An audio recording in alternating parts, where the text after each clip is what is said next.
maybe in our line of work, I should have been better informed. But I honestly did not know that Chrystia Freeland was born and mostly raised in Alberta until she's made the intermediary between the Prime Minister's office and the Prairie provinces.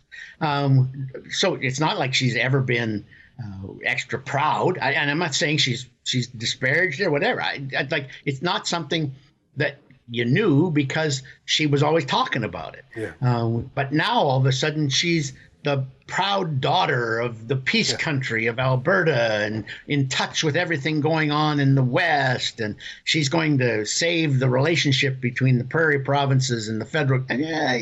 No, but I mean, she's not as shrill nor as shallow as McKinnon, but she's or McKenna. She's up there though. Yeah.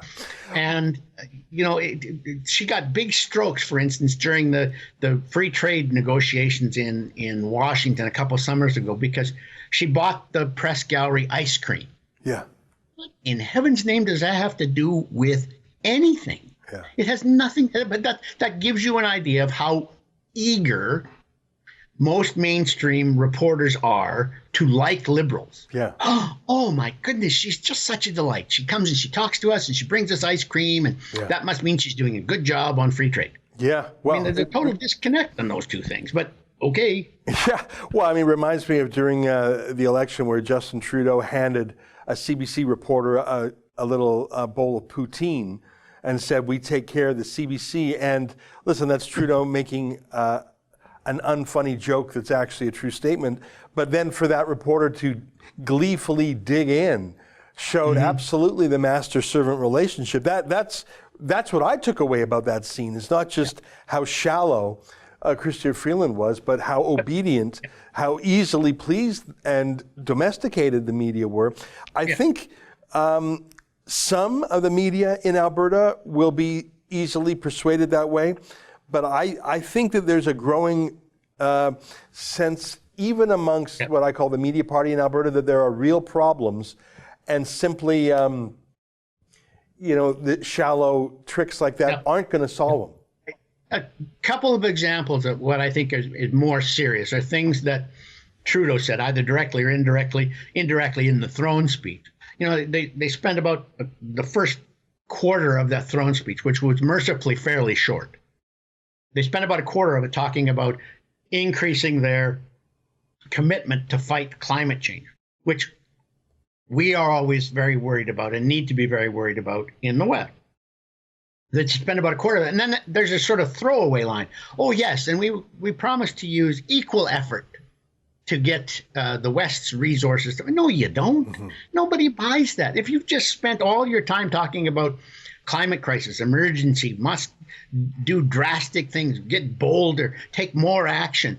And then you say, oh, yeah, by the way, we are going to work just as hard on getting your resources to market. And that's it. That's the statement. There's, there's no counterbalance in terms of time or tone or urgency. Nobody's going to buy that here. Yeah. And then the second thing was, over the weekend, Trudeau gave a speech and he said, yes, and I want to assure the energy workers in the prairies that we hear their problems and their voices.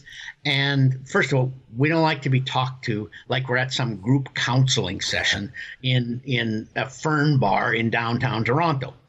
But so he said, I want the workers to know that we understand your struggle since 2014 when the prices of world prices of oil came down. We know it's been hard. Never any recognition, never, that the prices came back to a level in 2016 that was high enough to make money. Yeah. And that other, as you said earlier, other oil producing areas in North America are doing just fine. Thank you very much.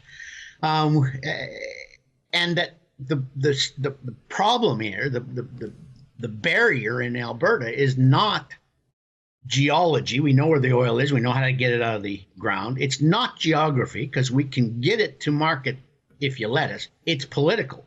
And so he glosses over in that speech he gave on the weekend the fact that for the last 3 years, his government's policies have been choking the Western economy. Yeah. And until, I mean, I don't expect him to come out and apologize to us the way he would if we were an indigenous people whose leaders had been hung injudiciously by the federal government 150 years ago. I don't expect him to apologize to us like that. But I do expect him to understand and recognize, articulate that there are policies in play from the federal government that have led to the choking off of Alberta's economy. That's an excerpt from the Ezra Levant Show, which is a show I do every day. I do a monologue, interview an interesting guest, and then I read my hate mail. But you've got to subscribe to it, which you can do at premium.rebelnews.com.